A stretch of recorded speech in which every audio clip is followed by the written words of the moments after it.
And there we go. Alrighty. Okay, so first question is, what does the writer have to say about how race is connected to class? It kind of says like a couple of different things. Like in the very beginning, like the very first thing he says about it is that his friend reminded him about how the old Malcolm X line, where he says, "What's a black man with a PhD?" or question, "What's a black man with a PhD?" His answer, "A nigger." Like that's horrible. But like then he kind of like drops it down. And he's like, "Well, that's kind of how like, especially in those days, that's how it was. Is like it doesn't matter who you were, it doesn't matter how respected you were still just labeled by your race." Yeah, I remember reading that one too. That Doesn't matter who you are. That like they are connected, but they're really not. That like no matter what your race, no matter what your class is. And then, but now and it kind of like talks about it later on, just like down a couple paragraphs. It says, but in particular pattern of racial identification that emerged in the 1960s and that still prevails today urges middle class blacks, and then like in parentheses and all blacks in that opposite direction, like saying that like they're like embodied to be like a minority of a minority. Yeah. Kind of thing. Yeah, because I wrote down that quote too. Is like this pattern asks us to see ourselves as an embattled minority. I wrote down too, because I like the last line of the one you were just quoting, like of that sentence says, and emphasis on ethnic conscientiousness over individualism. Yeah, because it goes along with like the first quote that you put out there that like no matter what you do or like what you kind of accomplish in life, all anyone looks at is like if you're black, then that's how you're identified, and it doesn't even matter like what you do. So like if you're if like you make a lot of money and stuff, like they'll still kind of look at you as like more poor than if you like had the same job as like a white person, you're less successful as them just because you're black. And so I think that's kind of has something to do with like the class. Like no matter what you do, your race is over your individual identity type thing. Which I think is like interesting, just because like now we've had like a black president and like there's like I think it like matters like very little nowadays. On like compared to like especially in like 1980s even, like there's a huge difference. And I don't know, do you watch the show This Is Us? I watched a lot of it, yeah. All right, so like even like that show kind of like drops to like a lot of kind of stuff like this. Yeah. Where like you can see it like where when he was growing, the kid who was growing up, and like you see it all, but then like nowadays like he's like very prestigious in his job and like very rich, and like his race literally matters nothing. Yeah. I think different time period. Yeah, because like even in the time period like when he was a kid, it mattered. But as he gets older, it really doesn't matter anymore. Like Yeah. Yeah. Well, then a couple paragraphs down, he talks about his father, that his father was born poor, but he achieved middle class through standing and identifying with solid middle class values. Basically saying like he chose to like instead of doing what everyone wanted him to do based off his race, like that like they were expecting him to stay poor, that he chose middle class values over those, and that's how he was able to achieve better. Yeah, that's true.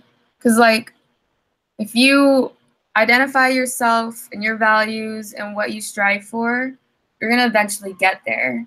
Maybe you won't get to like the top of it, but like you'll get to where you need to be. If you just keep trying, you'll get to that middle class area. Yeah.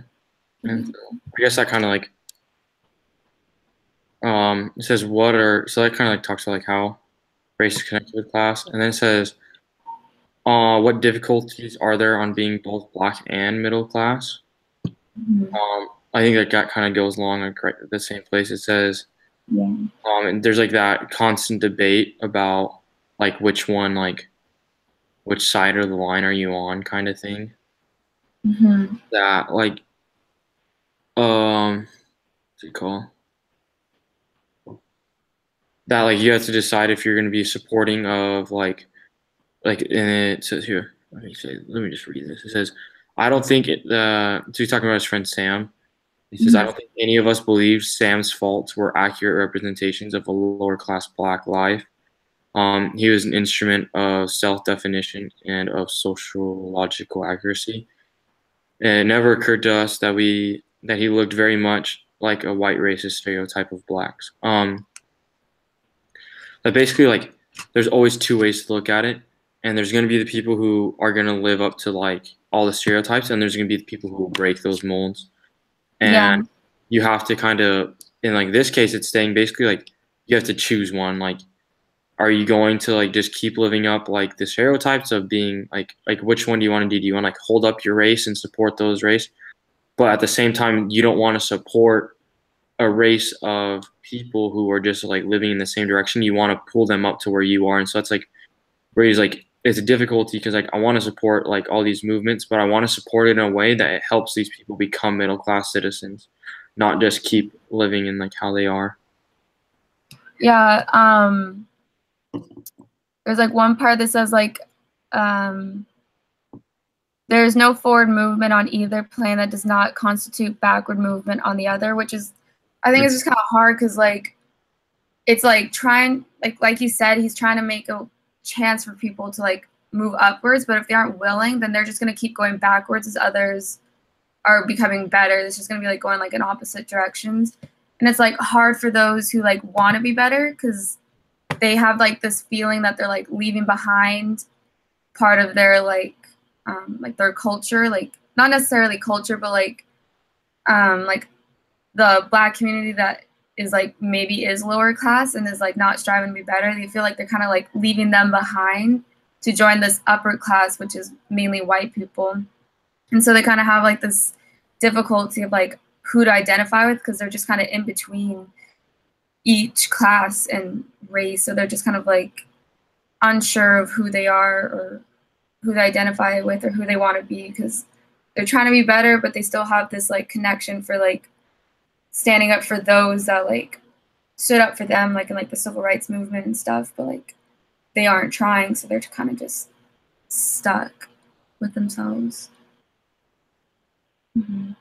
Yeah, I definitely can see that because like and then like way further down it says to put it still more personally, the Sam figure I had been raised to define myself against had now become the real black, like real black I was expected to identify with.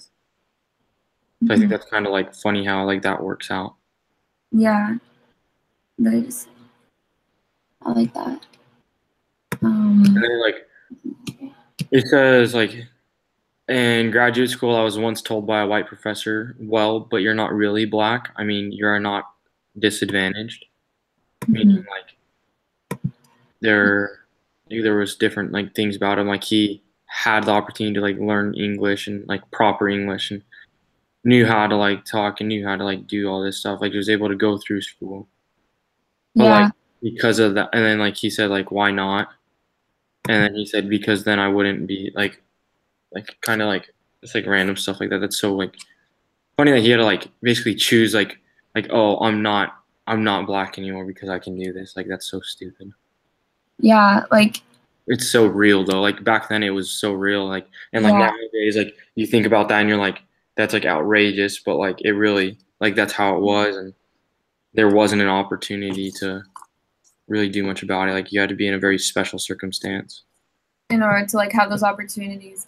And like there's like a line here that's I mean, I don't think it like completely goes with what we're saying, but like completely at one with the victim focused black identity. So kind of like what you said before that like he the professor didn't really call him like a true black person because he was like privileged because all they think about with black people is like they're underprivileged and they don't have the opportunity for things and they're these big victims and those who aren't victims they can't really call themselves like true black people even though it's all the same thing and at the time they probably still faced the same like minority or like discrimination stuff but then today's day it's completely different. It's like crazy to see how that's changed over time type thing. Yeah. All right. And that kind of answered that third question too on what expectations do blacks or whites and or blacks have about black people. Mm-hmm. Or like black people, like there is a stereotype and they want to live up to it. And that white people, like that's how they see it. Like just back then, they saw it as like if you're black, that you have like no way. And if you are like an outlier of that stereotype, then you're just not black. Like you're just something else, which is so stupid. You're- Oh, it makes me so mad that people like ever could think about like, oh, like I'm taking away your identity because you don't fit my stereotype. Like, Mhm. I think it's crazy that people like at one point like that was. I mean, people still do think like that. There are people out there, but that was like the general thing. Like, oh, that makes me so mad. I know it's really frustrating because like I don't understand how that even like came into play. Like, what point in history did they say, "Yep, black people, yeah, you're worse than white I people"? mean, Like, like, where did that happen? And then the I fact think that it continued that for like so that's long. just the one that really stuck. Because if you think about it, like you go back to like the Bible and stuff, there's like Mhm. the Egyptians and like they put the Hebrews. So, like the Hebrews were the slaves, like the white people were the slaves, and the Yeah, colors were the ones ruling. Like it's like all just like what came into be, but like it's so outrageous, outrageous. very, very continued for so freaking long. Still continues today. Hmm. Yeah. Yeah. Okay. Well, sweet. I think I have enough. I'll be able to write Yeah. all this. Okay. Awesome. Let me know any questions, anything, as per usual. All right. Just send me the link. Alrighty, we'll do. All right. Talk to you later. Bye.